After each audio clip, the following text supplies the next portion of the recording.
Hi అండి అందరికీ welcome back to our channel. ఈరోజు నేను మీకు ఒక అద్భుతమైన చాలా పవర్ఫుల్ అండ్ హిస్టారికల్ ప్లేస్కి వెల్లూరు నుండి కేవలం 14 to 17 కిలోమీటర్స్ దగ్గరలో ఉన్న ఒక అద్భుతమైన కొండ, అది నేషనల్ హైవేకి పక్కనే ఉండే శ్రీ రత్నగిరి బాలమురుగన్ స్వామి ఆలయం దగ్గరికి వచ్చాను. పైన వెలిసిన ఈ మురుగన్ స్వామి ఆలయం చూడడానికి 2 కళ్ళు సరిపోవు. ఈ గుడి విశేషాలు ఏంటి ఈ వ్లాగ్ లో క్లియర్ గా చూసేద్దాం.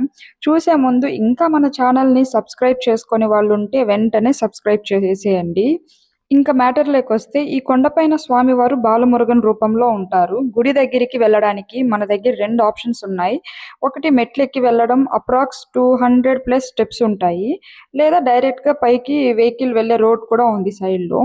మేము మాత్రం మెట్లెక్కి వెళ్ళడానికే ఫిక్స్ అయ్యాము. అండ్ ఈ ఆలయం వచ్చేసి 14వ శతాబ్దానికి చెందింది. 1968లో బాలమురుగన్ ఆది మణిగల్ అనే స్వామీజీ ఈ గుడి రూపురేఖల్నే మార్చేశారు. కొండరాతిని తుంచి కట్టిన గుడి కాబట్టి దీనికి రత్నగిరి అని పేరు వచ్చింది. గుడి కాడ స్టెప్స్ ఎక్కే కాడ ఇక్కడ పక్కన అయితే మనం దీపాలు పెట్టే ఛాన్స్ ఉంటుంది. ఇక్కడైతే వీళ్ళు ఒకటి 10 రూపాయలు చార్జ్ చేస్తారు ఒక దీపము. సో ఇక్కడ మనం ఎన్ని కావాలో అన్ని తీసుకునేసి దీపం పెట్టేసుకొని స్టెప్స్ ఎక్కడం స్టార్ట్ చేయవచ్చు. ఇంకా నేనైతే 4 తీసుకున్నాను. 4 తీసుకొని అక్కడ నాకు తెలియదు కాబట్టి అక్కడ అవ్వని అడిగేసి అవ్వ చెప్పే విధంగా దీపాలు పెట్టాను. ఇంకా పెట్టిన తర్వాత ఇంకా స్టెప్స్ దగ్గర కూడా ఒక కర్పూరం వెలిగించేసి ఇంకా అక్కడి నుంచి స్టెప్స్ అయితే స్టార్ట్ చేశాను. సాధారణంగా మనం సుబ్రహ్మణ్య స్వామి వారి చేతిలో ఆయుధం పట్టుకొని నెమలి వాహనంపై ఉండే శక్తివంతమైన యోధుడి రూపంలో చూస్తాం. కానీ ఈ రత్నగిరి కొండపైన స్వామివారు 2 రూపాల్లో మనకు దర్శనమిస్తారు. మొదటిది బాల రూపం. గర్భగుడిలో స్వామివారు చాలా చిన్న పిల్లవాడి రూపంలో, అంటే బాలమురుగన్ గా ఎంతో శాంతంగా తేజస్సుతో కనిపిస్తారు. రెండవది గురు రూపం. ఇక్కడి వచ్చే భక్తులకు జ్ఞానాన్ని, ప్రశాంతతను ప్రసాదించే గురువుగా, అలాగే శ్రీ వల్లి అమ్మవారు, అలాగే దేవసేన అమ్మవారు సమేతంగా కూడా కనిపిస్తారు. అండ్ ఇప్పుడు అసలు విషయానికి వద్దాం. మురుగన్ గుడుగులు అనగానే మనకు గుర్తొచ్చే అతి పెద్ద ఉత్సవం శూర సంహారం. అంటే సుబ్రహ్మణ్య స్వామి వారు రాక్షసుడైన శూరపద్ముడిని వధించిన రోజు. ప్రపంచవ్యాప్తంగా ఉన్న అన్ని మురుగన్ ఆలయాల్లో ఈ ఉత్సవాన్ని ఎంతో గ్రాండ్ గా చేస్తారు. కానీ ఈ రత్నగిరి ఆలయంలో మాత్రం శూర సంహారం జరపరు.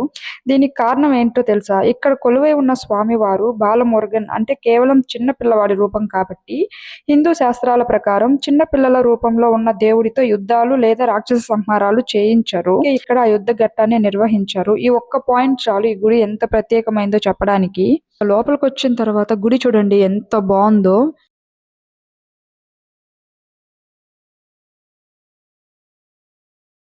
బాలమురుగన్ వారిని చూస్తే 2 కళ్ళు చాలవు. స్వామివారు చాలా ప్రశాంతంగా, చాలా తేజస్సుతో కనిపిస్తారు. ఇంకా ఈ గుడి ఇంత వైభవంగా మారడం వెనుక ఒక గొప్ప చరిత్ర ఉంది. 14వ శతాబ్దానికి చెందిన ఈ గుడి ఒకప్పుడు చిన్నగా శిథిలావస్థలో ఉండేదట. కానీ 1968లో శ్రీ బాలమురుగన్ ఆది మణిగల్ అనే ఒక 27 ఏళ్ల యువకుడు ఇక్కడ వచ్చి స్వామివారిని దర్శించుకున్నారు. ఆ క్షణంలో ఆయనకి ఏదో తెలియని దైవిక శక్తి అనుభవం అయిందంట. అంతే, ఆ రోజు నుండి ఆయన మౌన వ్రతం స్వీకరించారు. స్వామివారి సేవలోనే ఉంటూ భక్తుల సహాయంతో ఈ చిన్న గుడిని ఈ రోజు మనం చూస్తున్న ఒక అద్భుతమైన రత్నగిరి సామ్రాజ్యంగా మార్చేశారు. ఇంకా టెంపుల్ పైన నుంచి దర్శనం అయినాక బయటికి రాగానే ఈ వ్యూ పాయింట్ చాలా బాగుంటుంది. మనకు హైవే కూడా కనిపిస్తుంది ఇక్కడ నుంచి చూస్తే. అంత బాగుంటుంది చూసేదానికి. ఇక్కడ వెహికల్స్ పైకి రావడానికి ఇక్కడ రోడ్డు కూడా ఉంది సైడ్. అంటే ఇటు పక్క స్టెప్స్ ఉన్నాయి కదా, ఇటు పక్క రోడ్డు ఉంది. డైరెక్ట్ గా వెహికల్స్ పైకి రావచ్చు. ఇంక ఇక్కడ పక్కనే కోనేరు కూడా ఉంటుంది. కోనేరు చాలా పెద్దదంట. కానీ బ్యాడ్ లక్ మేము చూడలేకపోతున్నాం. అదైతే ఈవినింగ్ ఓపెన్ చేస్తారంట.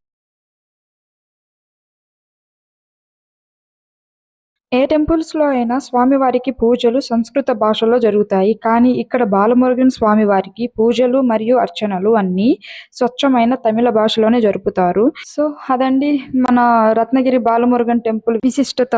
ఇంకా మీరు ఎప్పుడైనా వెల్లూరు గోల్డెన్ టెంపుల్ కి వచ్చినప్పుడు లేదా ఈ హైవేలో ట్రావెల్ చేసినా మిస్ అవ్వకుండా ఈ డివైన్ ప్లేస్ ని విజిట్ చేయండి. 1 డే ట్రిప్ కి పర్ఫెక్ట్ ప్లేస్ ఇది. ఇంకా దర్శనం టైమింగ్స్ అయితే ఉదయం 6 నుండి మధ్యాహ్నం 1 వరకు, అలా ఈవినింగ్ 4 నుండి 8 వరకు అయితే దర్శనం దొరుకుతుంది. మిడిల్ 1 నుంచి 4 వరకు గుడి అయితే మూసేస్తారు. ఈ వ్లాగ్ మీకు నచ్చింది అని అనుకుంటున్నా. నచ్చితే గానీ వెంటనే ఒక లైక్ కొట్టండి. మీ ఫ్రెండ్స్ అండ్ ఫ్యామిలీకి షేర్ చేయండి.